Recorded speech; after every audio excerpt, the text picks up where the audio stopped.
And we are back on the 0 Hour. I promised you that we would bring you some stories of technology as a force for good, and our next guest does a great job of that. I won't give him a long introduction. There isn't a long bio online, but Nicky Case makes cool games, and he's joining us now. Hey, Nicky, thanks for coming on the show. Yeah, thank you so much. Listen, I found you, discovered you, when I read about Parable of the Polygons, and we looked at it here at the 0 Hour. That's your game. It's called A Playable Post on the Shape of Society. And all of us here who've been involved in social policy think it's a great, just a fantastic way to explain the housing process. And then I got curious about you. We all did. And we found your coming out simulator, public domain jam, Nothing to Hide, an awesome game about surveillance. So tell us, first of all, how did you get into using games as a way to have fun and teach people? Games are systems, so what better way to talk about systemic problems? And so that's exactly the kind of a thought process that went into making Parable of the Polygons, that, racism, sexism, and other actual, systemic prejudice and bias, is systemic. And many game theorists, in particular, one game theorist, Thomas Schelling, he won a Nobel Prize in, I'm not sure when, but he won a Nobel Prize for his work, actually did make a game theoretical model of systemic prejudice. And that was actually Schelling's model that we then used in Parables of the Polygons, that we pretty much recreated and also actually built on top of. Well, that's a great answer, first of all. And secondly, it goes back to my college days many years ago, my academic days, which were checkered in some ways, but included a lot of study of systems theory and games theory, particularly in sociology, anthropology. So that answer makes a lot of sense to me. But tell us, what was your were you a gamer first, a programmer first, or just an interested person in everything? Or how did you fall into this? And I know you work with a partner on this a lot too, but how'd you get into this? Oh, wow. My path has been very non-linear. So I started out in comics somehow. And then from comics, I decided to do animation because, hey, animation's just comics in time. In motion. Comics are pictures in space, arranged in space. Then animation is just pictures arranged in time, right? Obviously, right. That's a total natural connection to make. And then from animations, I went into games because I thought, games are just interactive animations, And then from there, I went, I guess I got more into programming and then also some web design for a while, which really, and also a bunch of UI design, which really influences a lot of my games, including, Nothing to Hide, which has a social media feed parody inside of it. And Coming Out Simulator, the interface for that game is entirely through a kind of an imitation of a mobile text interface. And Parable of the Polygons is, as you mentioned earlier, it's a playable post. So it's half video game, half blog post. So yes, my path has been completely all over the place, and I think I'm the better off for it. Well, I think we're all the better off for it. And I have to tell you, I've said myself that my own life path is nonlinear. And I've quoted Kierkegaard, who said, life has to be lived forwards, but it can only be understood backwards. So you can hold that one in reserve. So tell us what the Parable of the Polygons is about for people who haven't seen it. It's how small harmless choices can lead up to large harmful societies.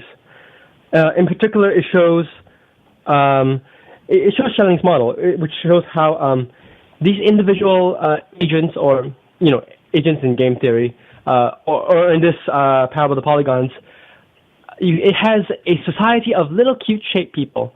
They're 50% triangles and 50% squares, and they're all slightly biased, slightly shapist towards one another, but only slightly. So it starts off showing they only have a very small bias, they don't mind being, say, a triangle wouldn't mind being around 2/3 of the neighbors being squares, but this small little bias, over time, it builds up, and then what ends up as a very small bias where every shape would be totally okay with a mixed neighborhood, ends up completely segregated, and then we use that as a metaphor to show that,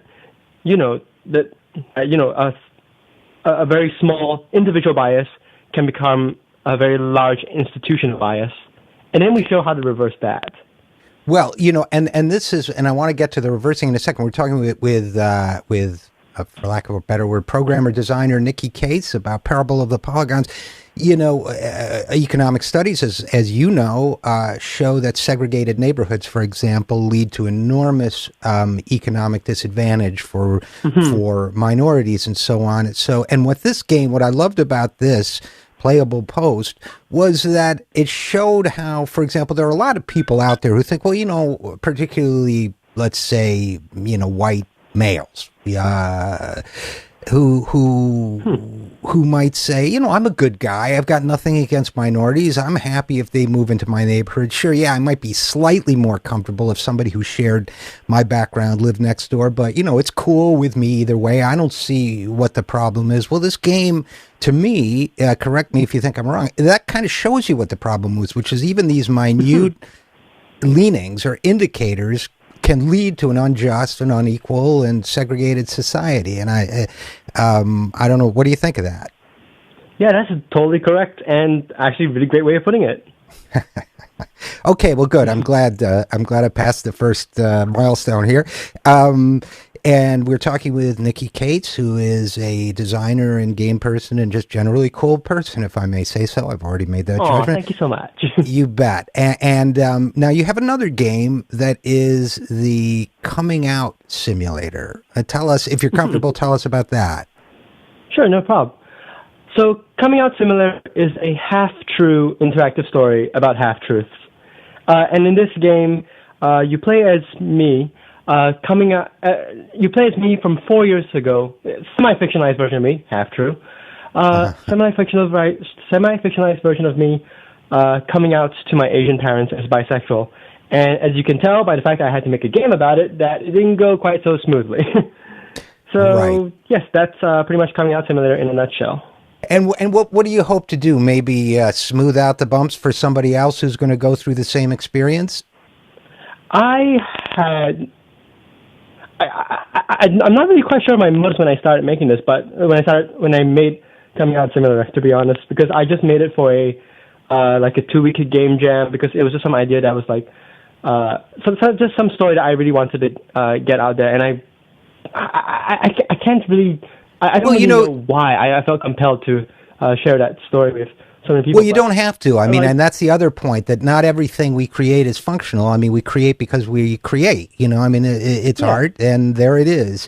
You also did, and I thought, very cool game, You Are Your Own Surveillance. I think it was called Nothing to Hide, but it says you are your own surveillance. If you can't hide who you are, you have to hide who you really are.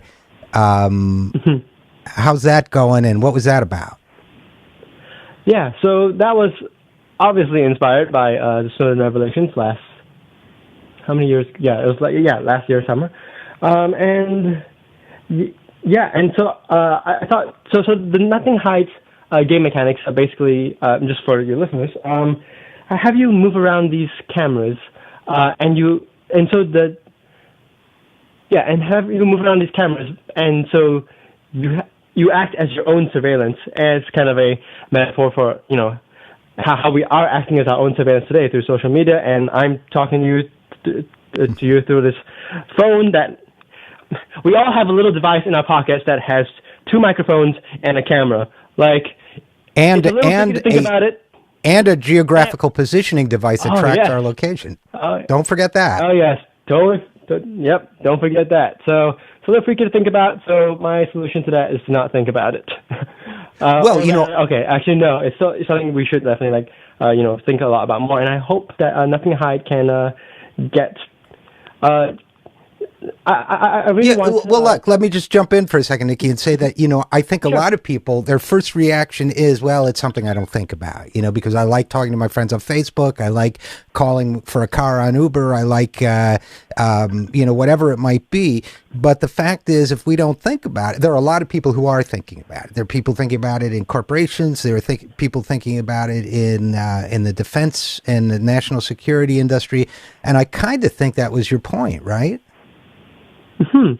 Yeah. So, and that's like, yeah, that's exactly it. And also, with nothing to hide, I guess a lot of the pro-privacy groups, in which of course I'm part of, kind of tend to focus on just the government use of the surveillance. But that wouldn't have been, the reach of the NSA would not have been possible without Google, Facebook, and these other companies like having built that, and that wouldn't have been possible if it wasn't for our own culture, for our own culture, for our own consumer behavior. So I guess what I want Nothing to Hide to show is a kind of a broader angle of it, showing the human side, the human side of privacy, the psychological side of it. And I've actually been studying a lot of just eating a whole bunch of academic papers and research on how people who've actually researched the psychological effects of a lack of privacy and psychological benefits of privacy.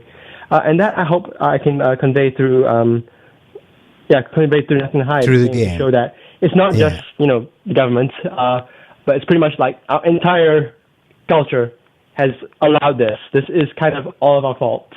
Right. Well, absolutely. I couldn't agree more. And by the way, I guess I would just conclude that by saying, we have a friend of this show, Mark Ames, a reporter who writes a lot about the blurring distinction between the corporations and the government in terms of people moving back and forth and financing and everything. So, there's not a firewall between the two. And I think people need to know that too. But listen, unfortunately, we're going to have to wrap it up. But let me just, before I let you go, tell us what you're working on now. Okay. So, I'm working on a new playable post. Actually, I'm working on a whole bunch of things. So I'll just go in whatever order comes to mind. I'm working on a new playable post on that hopefully helps people learn about learning. So in Parallel Polygons, you got to play with a segregation model. In this playable post, you get to play with neurons. And it'll be kind of based off Hebb's rule, where cells that fire together wire together. And that's how we learn, associative learning, operant conditioning, all that. Another thing I'm working on is, I'm also working on Nothing to Hide because that one's still in progress. And another thing I'm working on is a 2.5D animation for virtual reality, because I just got a Google Cardboard and I am now a convert. It's really amazing. So I'll probably be doing more. I'll probably be going back to my animation roots. Well, I guess. Well, that's cool. But I'm going back to my animation roots with 2.5D animations for virtual reality. That might be cool. Okay, no, that sounds cool. And I would say about your first thing, by the way, neurons that fire together, wire together. That goes back. That goes back to systems theory, and B, we just did a story on the show this week, or we're going to do it. I don't know when it's getting dropped in about the project Open Worm, which has replicated a worm brain, which has 302 neurons in software. And is now powering there is a Lego robot, which is autonomously guided by this replica of a worm brain. So I thought you might find that cool.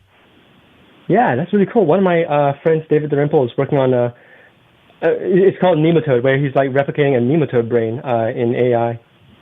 Well, maybe 1 million or 1 billion nematode brains working together can, type the works of Shakespeare or something. But we're going to have to leave it there and say that, we loved having you on, and we hope you come back at some point and update us. But Nicky Case, creator of Cool Things, thanks for joining us. Yeah, thank you so much for letting me be on the show. It was a pleasure. I'm RJ Eskow, and this is The Zero Hour.